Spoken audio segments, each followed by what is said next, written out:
may Bible kayo sa bahay nyo, basahin nyo. 1 Timothy 4:8. Ang sabi dito, physical training is good, but training for godliness is much better, promising benefits in this life and in the life to come.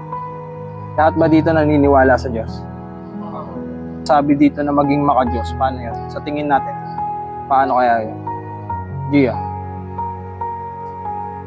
Tama. Isang uri ng komunikasyon yung pagdarasal.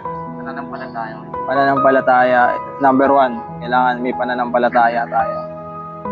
Magdadasal tayo, maikinig tayo. Kasi ang komunikasyon parang sa tao, hindi lang, pag nagdadasal kasi tayo yung kumakausap sa Diyos eh.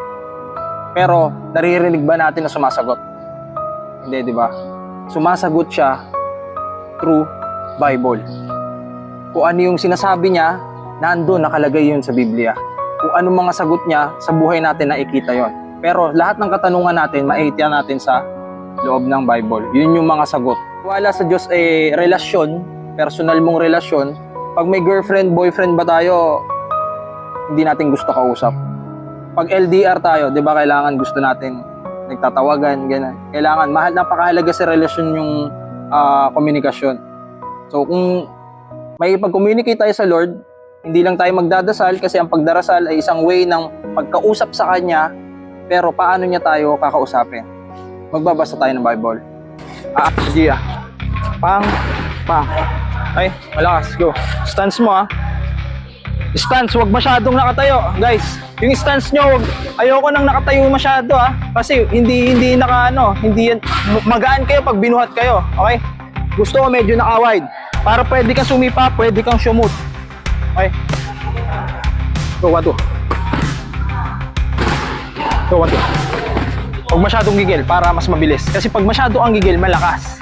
Pero mabagal yun, okay? Ano lang? Huwag din ang pang. Ay, pang.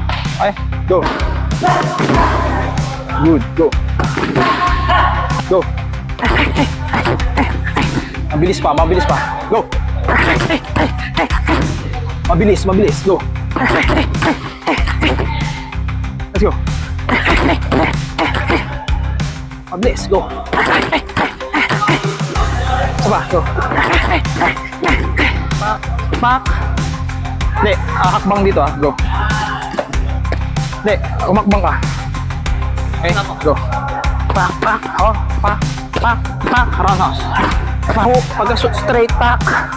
Rekta na to, pak. Dalawang roundhouse. Go.